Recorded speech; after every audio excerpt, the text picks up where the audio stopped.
Draft's always fun.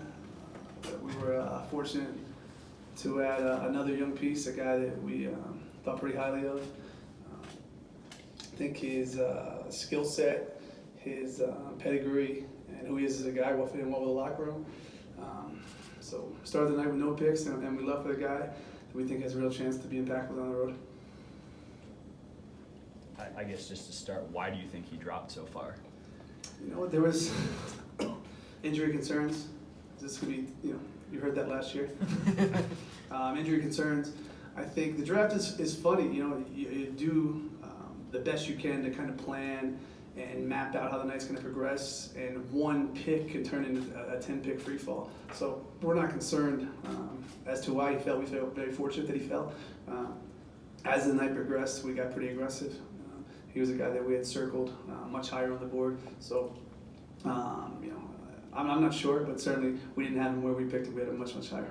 Do you forecast him playing next year, or do you think it might be like kind of a Michael Porter situation? Yeah, until our docs get their hands on him, I don't know. As always, we won't put anybody out there till 100%. We felt very confident in the physical. I think he's done a great job rehabbing since the foot injury. So it'd be wrong for me to comment because I'm an idiot with medical stuff. How does he pair with Nikola, you think? How could he pair? He's long, he can make shots, he can rebound.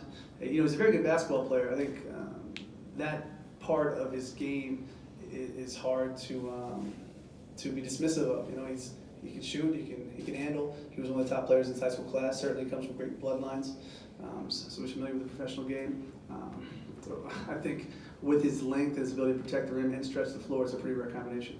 Tim, I think as we wait here for 4 hours, not knowing if you guys are going to make a pick, the attention sort of turned to, okay, well, Michael Porter Jr. now is getting ready for his debut, Summer League coming up. But since we talked to you last about a month ago, just what does Michael's progress look like, and just how do you guys feel about where he's at right now? Fantastic. He's been in the gym twice a day for a long time. He's been fully cleared for several months. I think him and Jared have very pushed each other. It's neat to see two guys in the same draft class, same high school class, push each other and challenge each other. So I'm, again, we're going to be patient, but he's been full bore for a long time, and he resembles the player that we saw prior to all the injuries. Did your experience with Michael Porter and Jared Vanderbilt this year make you more comfortable making this pick? You know what? It made us more comfortable. Our medical staff is the best in the league. And so, it's not always easy when you say, hey, what do you think? And these guys certainly have done a wonderful job, not just getting guys healthy, but being patient and getting them to a point where they were better when they prior to the injuries. Also, I think certainly it would be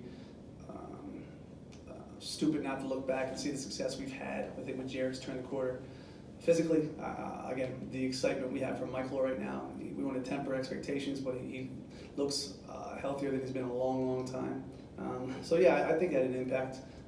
Also, we thought we were going to get a guy that was greatly undervalued as the night progressed. So who knows where we'll be picking in the future.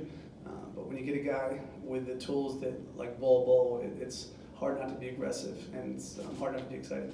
Tim, when you came into the draft tonight, was it a goal to get into some semblance of a pick, or was it something that kind of happened naturally as you went through this process? We took a couple swings earlier.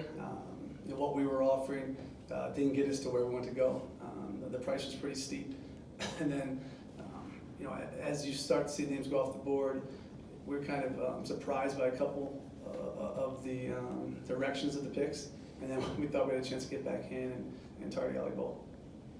Tim, a lot has happened since the last time we talked to you in terms of the Western Conference, obviously Golden State, the injuries, Lakers. How do you sort of see it? Do you feel like the Western Conference is wide open, or do you feel like it's more competitive than ever? How do you view it? Yeah, I think it's a little bit of both. It's unfortunate when you see injuries to elite players. It's unfortunate those guys aren't going to be able to perform at the levels we all expect them to perform at. But we were the second best record in the Western Conference last year, the youngest playoff team. We might be younger next year.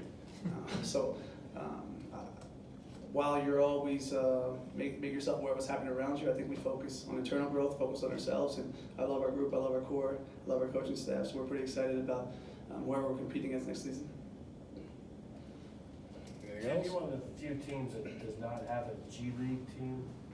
How far far away are you guys having your own G League teams, and how down the pike is that gonna happen? Yeah, we're always talking about it. We want to do it right, not just to do it. We've had quite a bit of success with our two ways, even without a G League. The impact that Torrey Craig had, that Monte Morris had, I think last year, the play of excuse me, Thomas Wells, Jared Vanderbilt. So it's something we're going to have eventually, but I think when we do it, I'm not sure, but we'll do it right when we do it. You mentioned you've had two-way guys who've earned themselves standard contracts and then made big contributions. Do you see Thomas or Brandon as guys that have that potential for you guys? Sure, that's why you sign guys at two ways. You don't sign them to be there forever. We've had a lot of success converting those guys, watching them grow. But Thomas and Brandon have been fantastic. Look forward to seeing them in the summer league, and as always, the best 15 guys will get the roster spots. Hey Tim, with free agency right around the corner, how just aggressive do you guys plan to be, and do you look at the group you have now as having the ability to kind of take another step internally? Absolutely. I think we've had the most success when we've shown patience and allowed guys to play into bigger roles. So we will look to better ourselves in coming weeks, but we're not the least bit scared of coming back with largely the same group. All right, thanks, Tim. Thanks, Tim. Thank you, Tim.